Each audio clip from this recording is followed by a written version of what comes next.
नमस्कार दोस्तों, आजकल बुलडोजर के नाम पर पॉलिटिक्स पूरे देश में मशहूर होती जा रही है। इसकी शुरुआत हुई थी यूपी इलेक्शन से, जहां पर बुलडोजर बाबा के नारे उठे थे। इस पर एक गाना भी बना था, बुलडोजर बाबा जिंदाबाद। फिर मध्य प्रदेश में शिवराज सिंह चौहान की सरकार ने सड़कों पर होर्डिंग्स लगवाई बुलडोजर मामा के नाम से, और देखते ही देखते हमें बुलडोजर बाबा और बुलडोजर मामा के बाद बुलडोजर जस्टिस देखने को मिला। बरखा दत्त को इंटरव्यू देते समय मध्य प्रदेश के होम मिनिस्टर नरोत्तम मिश्रा ने कहा, दंगाइयों के साथ में मेरा तो ये मानना है कि जैसे कुछ ऐसा ट्रीट करना चाहिए। ये लोग समाज के द्रोही हैं, ये भले लोगों का जीना मुश्किल कर देते हैं, पर उपद्रवियों के साथ तो हमें तात्कालिक कोई ना कोई एक्शन लेता हुआ दिखना भी चाहिए। मध्य प्रदेश की बुलडोजर कार्रवाई के बाद बुलडोजर्स पहुंचे दिल्ली में जहांगीरपुरी। टाइमिंग सेम थी, कम्युनल राइट्स के एकदम बाद ये बुलडोजर्स आते हैं और यहां पर कुछ लोगों के घर और दुकानों को तोड़कर चले जाते हैं। हमारी कहानियां खत्म नहीं होती। बुलडोजर्स इसके बाद दिखाई पड़ते हैं राजस्थान के अलवर शहर में, जहां पर वो एक मंदिर को तोड़ गिराते हैं। इससे पहले एक जर्नलिस्ट जिनका नाम था अमन, उन्होंने अमन और शांति को पहले ही तोड़ गिराना शुरू कर दिया था। टीवी में आकर वो कहते हैं कि कैसे जहांगीरपुरी का बदला लिया जा रहा है राजस्थान में। जहांगीरपुरी वाला बदला, महादेव पर हमला, मतलब इतना बड़ा संयोग है कि 2 दिन पहले दिल्ली के जहांगीरपुरी में मस्जिद के गेट पर बुलडोजर चला और आज राजस्थान के अलवर में 3 मंदिर तोड़ डाले गए। और बाद में हमें पता चलता है कि एक्चुअली में राजस्थान में जहां पर बुलडोजर चलाया गया था वो जहांगीरपुरी के बुलडोजर से पहले की बात थी। वो अप्रैल 17-18 को हुआ था। दूसरी चीज ये सामने आती है कि जहां पर एक तरफ राजस्थान में कांग्रेस की सरकार है, लेकिन इस एरिया में, राजगढ़ का एरिया, यहां पर म्यूनिसिपल डिपार्टमेंट बीजेपी के कंट्रोल में है। ठीक उसी तरीके से जैसे कि दिल्ली में आम आदमी पार्टी की सरकार है, लेकिन दिल्ली में एमसीडी जो है बीजेपी के कंट्रोल में है। दैनिक भास्कर की रिपोर्ट के अकॉर्डिंग ये जो मंदिर का डिमोलिशन था, इसका प्लान एक्चुअली में पिछले 7 महीने से किया जा रहा था म्यूनिसिपैलिटी बोर्ड के द्वारा। खैर, इंडिविजुअल इंसिडेंट्स में ज्यादा ना जाते हुए आइए इस बुलडोजर पॉलिटिक्स के मायने समझते हैं। क्या इसका कॉन्सिक्वेंस है, क्या इससे देश के लॉ एंड ऑर्डर पर असर पड़ता है, और कैसे इससे आम आदमी की जिंदगी पर असर पड़ता है, और क्यों कुछ लोगों को ये बुलडोजर पॉलिटिक्स इतनी पसंद आती है।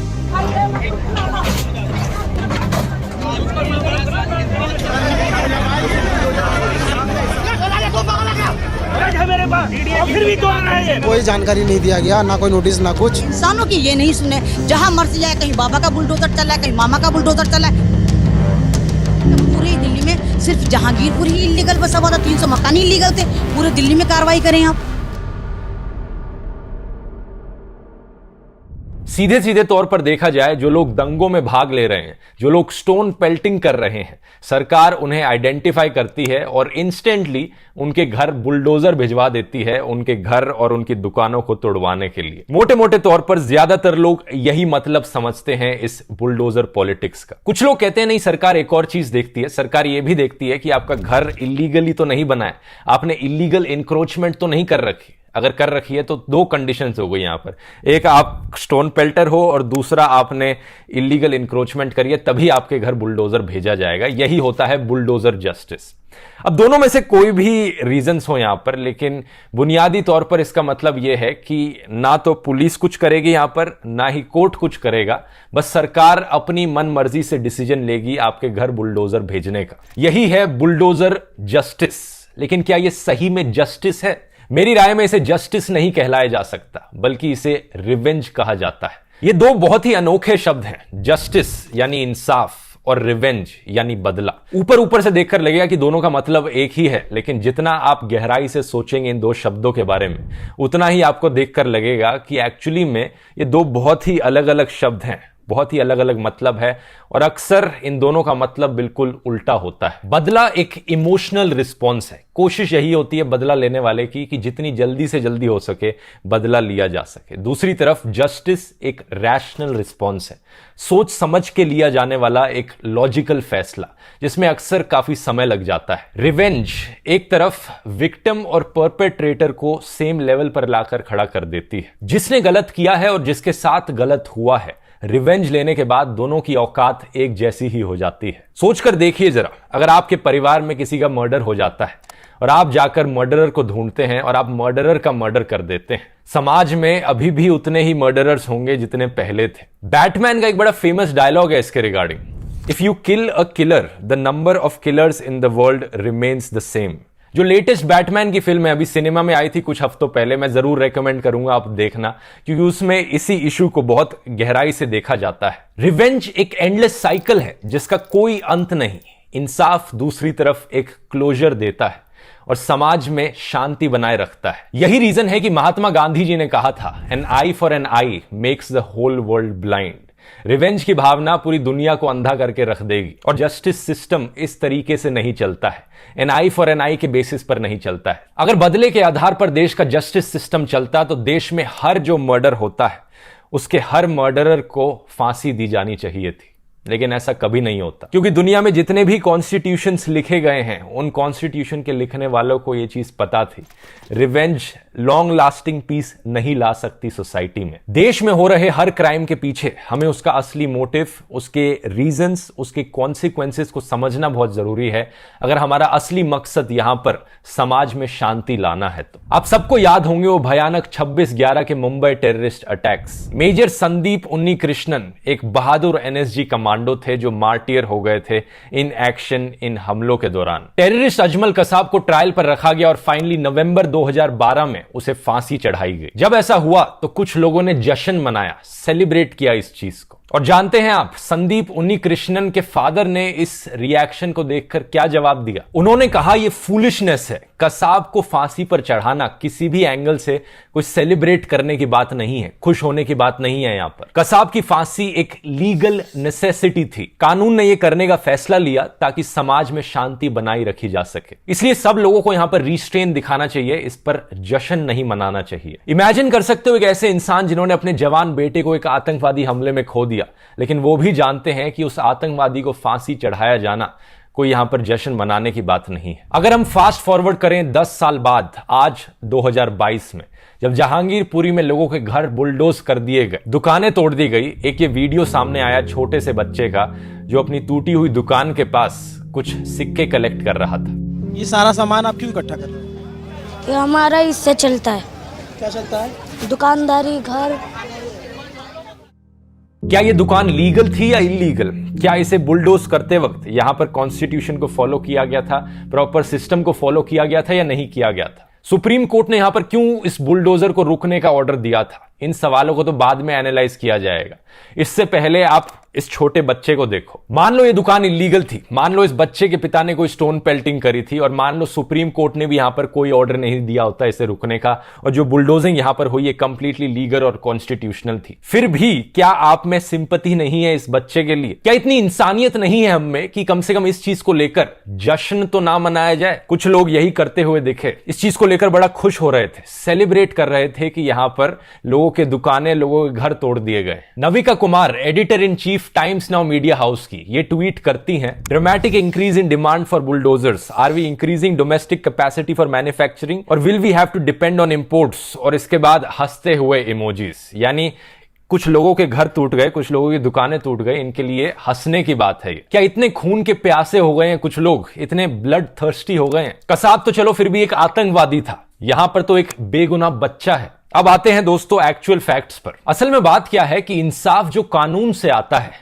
अक्सर देर से आता है, लेकिन दुरुस्त आता है, अपने टारगेट को सही से चुन कर आता है। दूसरी तरफ बदला जल्दी जल्दी में लिया जाता है, और जल्दी का काम शैतान का होता है। इमोशन और गुस्से के बहाव में बदला अपना टारगेट चूकता रहता है और गलती से बेगुनाहों को अपना बंदी बना लेता है। अथॉरिटीज का कहना था कि हमने बुलडोजर चलाते वक्त ड्यू प्रोसेस को फॉलो किया है और सिर्फ इलीगल इंक्रोचमेंट्स पर ही बुलडोजर चलाया है। आज तक की न्यूज रिपोर्टर अंजना ओम कश्यप ने अथॉरिटीज की ही बात को दोबारा दोहराया और कहा, चाहे वो मस्जिद हो, चाहे वो जूस कॉर्नर हो, जो अवैध है वो हर हाल में टूटेगा। लेकिन एक जर्नलिस्ट का काम सिर्फ अथॉरिटीज के बयान को दोहराना है या फिर एक्चुअली में पता करना है कि वो जो कह रहे हैं वो सच है या नहीं है? क्या उन्होंने कोशिश करी ये जानने की कि ये जो जूस स्टॉल्स तोड़े गए हैं ये सही में इलीगल थे?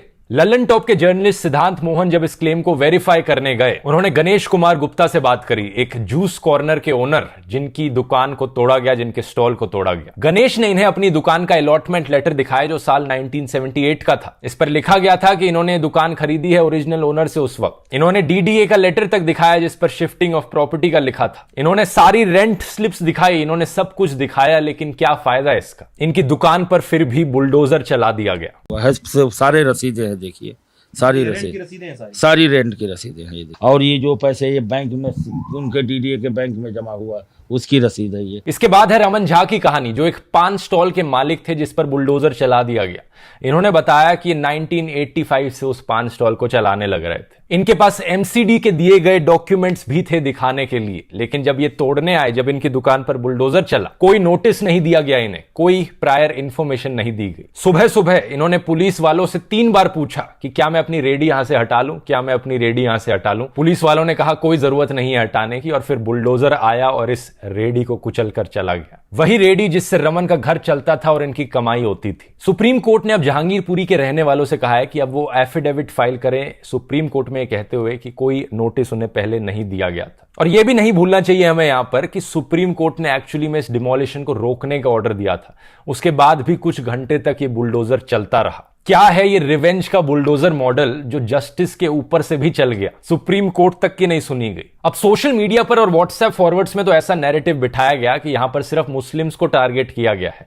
बीजेपी के एमपीज स्टेटमेंट्स देते फिरे कि जेसीबी का मतलब है जिहाद कंट्रोल बोर्ड। कोई शक नहीं इसमें कि ये दिखाना चाह रहे थे कि देखो हम तो सिर्फ मुस्लिम्स को यहां से भगाना चाहते हैं, मुस्लिम्स को ही टारगेट करते हैं।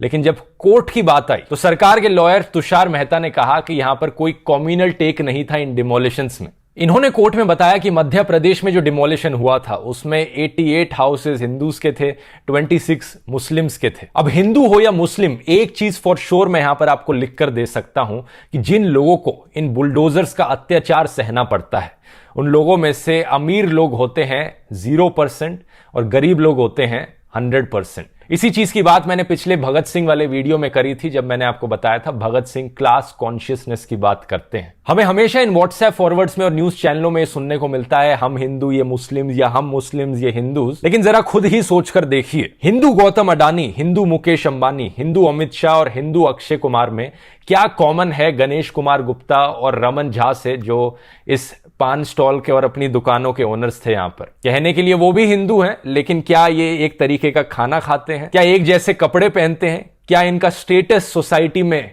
एक जैसा है?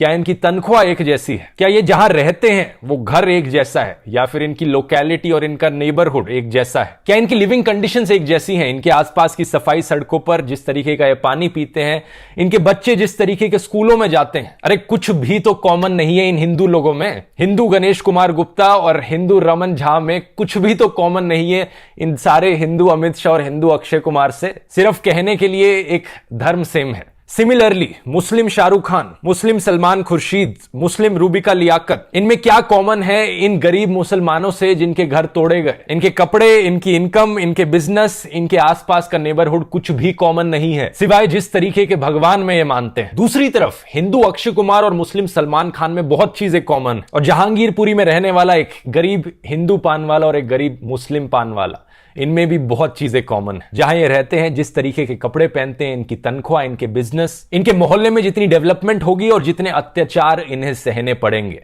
जितने बुलडोजर इन पर चलाए जाएंगे, इन्हें साथ में ये सब सहना पड़ेगा। ये एक ऐसी चीज है जो इन लोगों को रियलाइज करनी पड़ेगी। इस चीज की डिटेल में बात मैंने पिछले कम्युनल राइट्स वाले वीडियो में करी थी, जाकर आप देख सकते हैं। तो अब सवाल यहां पर यह उठता है, आप बुलडोजर पॉलिटिक्स के मायने समझ चुके हैं क्या है, लेकिन सवाल यह है कि अभी भी कुछ लोग इस पॉलिटिक्स को सपोर्ट क्यों करते हैं? इस चीज के पीछे मेनली 3 रीजंस कहे जा सकते हैं। पहला रीजन है कम्युनल हेट्रेड। दूसरे धर्म के लोगों से कुछ लोग इतनी नफरत करते हैं कि अपने अंदर की इंसानियत ही भूल जाते हैं।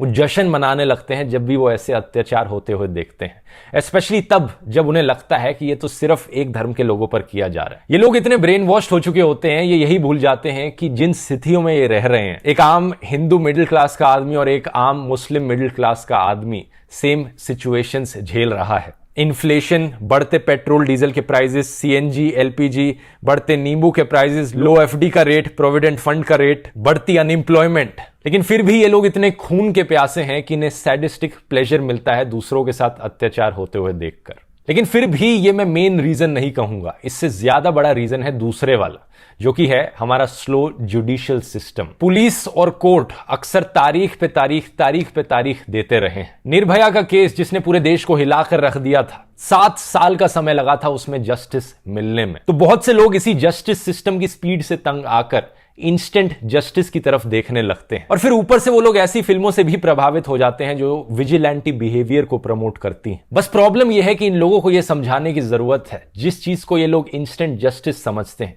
वो एक्चुअली में होती है रिवेंज, और रिवेंज और जस्टिस में एक बहुत बड़ा अंतर होता है। समाज में सही मायनों में शांति सिर्फ कोर्ट कचहरी के द्वारा, जस्टिस सिस्टम के द्वारा आ सकती है। अगर हम बुलडोजर पॉलिटिक्स के पीछे भागने लग गए, इस बदले की भावना के पीछे भागने लग गए, तो देश में और नफरत और गुस्सा और गैंग्स देखने को मिल सकते हैं। क्राइम रेट इससे बढ़ता ही है, कम नहीं होता। तीसरा एक और रीजन है कि कुछ लोगों को स्ट्रॉन्ग मैन इमेज से बड़ा प्यार होता है।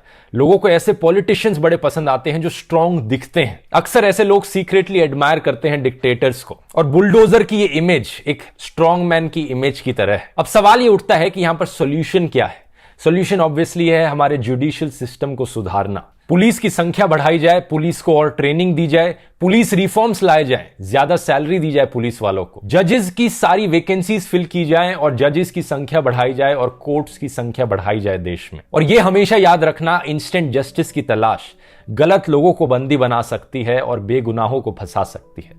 इसकी और डिटेल में बात मैंने इस वाले वीडियो में भी करी थी, इसका भी लिंक मैं नीचे डिस्क्रिप्शन में डाल दूंगा। और यहां पर अगर आप 26/11 आतंकवादी हमले के बारे में और डिटेल में जानना चाहते हैं तो मैं एक बुक समरी सजेस्ट करूंगा कुकू एफएम पर, ब्लैक टोर्नेडो नाम से। बहुत ही बढ़िया ऑडियो बुक समरी है ये। कुकू एफएम को अगर आप नहीं जानते, एक बढ़िया ऑडियो लर्निंग का प्लेटफॉर्म है जहां पर आपको ढेर सारी ऐसी किताबें और बायोग्राफीज सुनने को मिलेंगी। बहुत सी नॉलेज गेन कर सकते हैं और इनकी पूरी लाइब्रेरी को एक्सेस करने की कॉस्ट आमतौर पर है 399 रुपीज पर ईयर, लेकिन अभी स्पेशल डिस्काउंट है क्योंकि इन्होंने इस वीडियो को स्पॉन्सर किया। अगर आप कूपन कोड ध्रुव50 इस्तेमाल करेंगे आपको 50% ऑफ मिलेगा। आपके लिए साल भर की कॉस्ट सिर्फ 199 रुपीज पड़ेगी। लिंक इसका नीचे डिस्क्रिप्शन में मिल जाएगा, जाकर चेकआउट करिए। और उम्मीद करता हूं वीडियो हमेशा की तरह इंफॉर्मेटिव लगा होगा। बहुत बहुत धन्यवाद।